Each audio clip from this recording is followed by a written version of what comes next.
Okay बेटा, आज का जो हमारा टॉपिक है दैट इज आइसोटोप। ठीक है बेटा, तो we will study regarding the isotope. क्या आइसोटोप होते क्या हैं।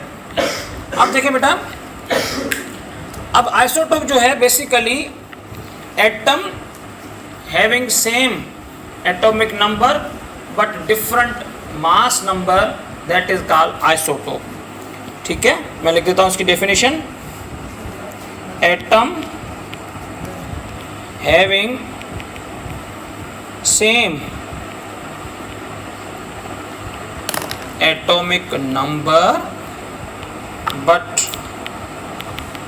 different mass number called isotopes। मतलब जिसका एटॉमिक नंबर सेम हो।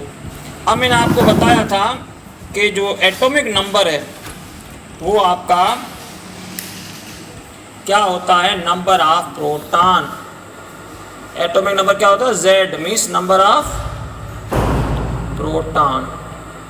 मतलब आपका प्रोटॉन नंबर सेम हो बट न्यूट्रॉन नंबर चेंज हो। क्यों? क्योंकि मास नंबर बराबर होता है सम ऑफ प्रोटॉन प्लस न्यूट्रॉन।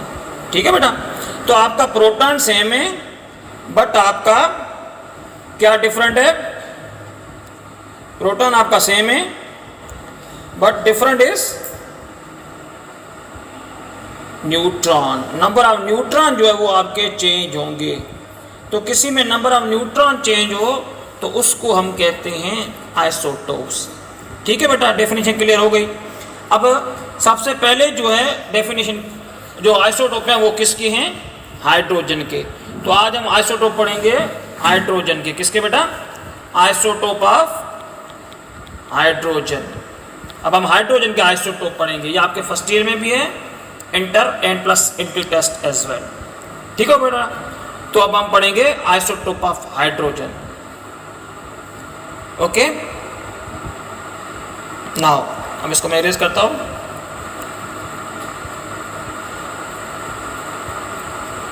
अब आइसोटोप ऑफ हाइड्रोजन जो है बेटा वो कितने हैं वो हम पढ़ते हैं। आइसोटोप ऑफ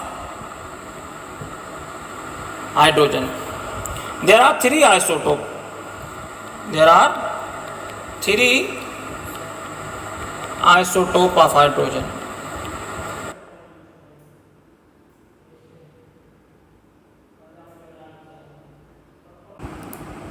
ओके बेटा, now isotopes, now there are three isotope of hydrogen. ठीक है बेटा, अब आइसोटोप की डेफिनेशन क्या है वो मैंने आपको जो बता दी। अब पढ़ते हैं आइसोटोप ऑफ हाइड्रोजन। कौन कौन से होते हैं बेटा, प्रोटियम, दूसरा होता है आपका deuterium, third one is a tritium. अच्छा, जो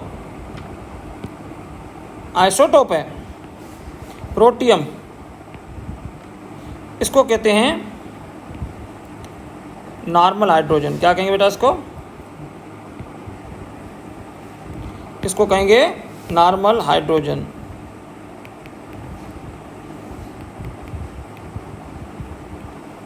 और दूसरा जो है आपका ड्यूटेरियम, इसको कहेंगे हैवी हाइड्रोजन। क्या कहेंगे, heavy hydrogen.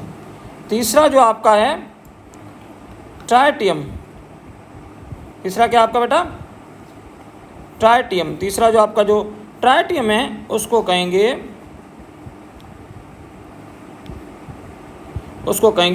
Radio active isotope. क्या कहेंगे, रेडियो एक्टिव हाइड्रोजन। क्यों, ये जो आपका प्रोटियम है, क्या बताया बेटा मैंने आपको, जो प्रोटियम है उसका जो है एटॉमिक नंबर 1 है और मास नंबर 1 है। जो ड्यूटेरियम है उसका एटॉमिक नंबर 1 है, मास नंबर 2 है। जो ट्राइटियम है उसका एटॉमिक नंबर 1 है और मास नंबर 3 है। मतलब कि इलेक्ट्रॉन जो हैं वो किसके अंदर, प्रोटियम के अंदर इलेक्ट्रॉन 1 प्रोटॉन 1 0 न्यूट्रॉन, इसके अंदर न्यूट्रॉन कितने हैं बेटा 0 है।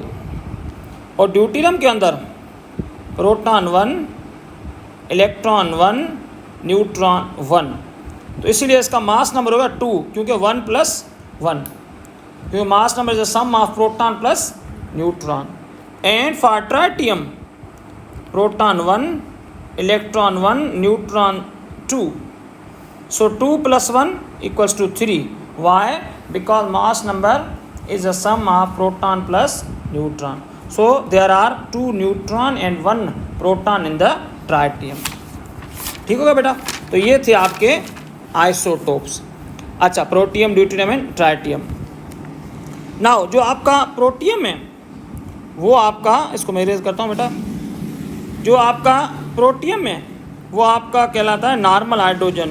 99% जो है ना वो आपका जो अर्थ में मिलता है वो आपको क्या मिलेगा, प्रोटियम मिलेगा। 99% क्या मिलेगा आपको, नॉर्मल हाइड्रोजन, जिसको प्रोटियम कहते हैं। ठीक है, और जो आपका जो ड्यूटेरियम है वो कम मिलता है और ट्राइटियम भी और कम मिलता है। ठीक है बेटा। अच्छा,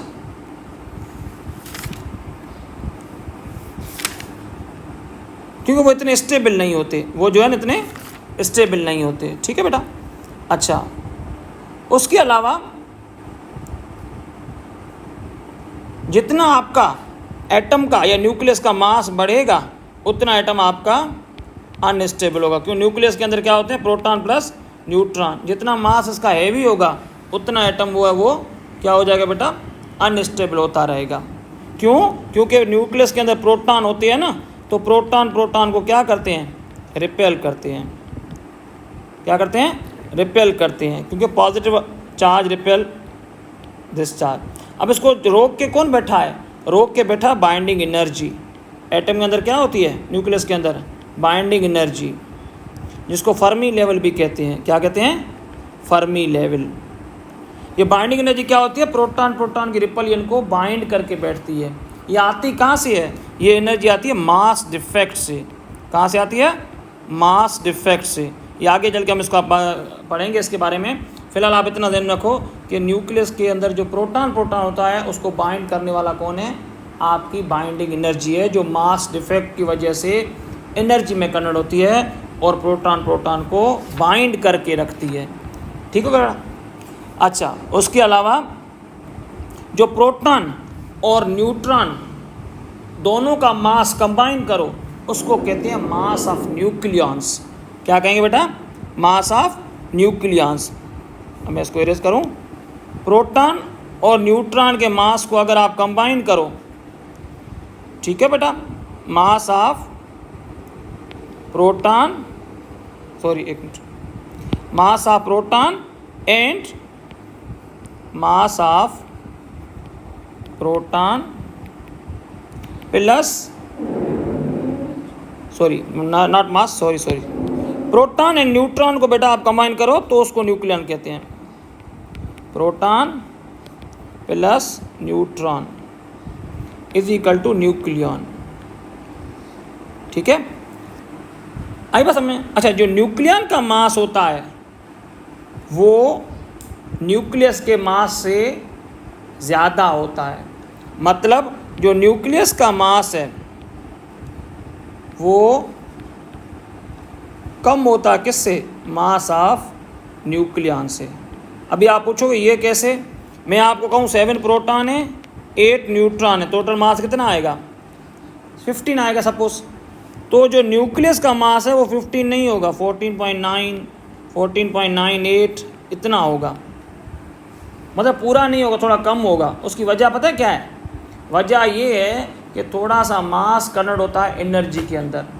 उस एनर्जी को कहते हैं बाइंडिंग एनर्जी और उस मास के फ़र्क को कहते हैं मास डिफेक्ट। तो वो एनर्जी हमें चाहिए प्रोटॉन को आपस में कंबाइन करने के लिए। अगर वो एनर्जी नहीं होगी तो प्रोटॉन और प्रोटॉन जो है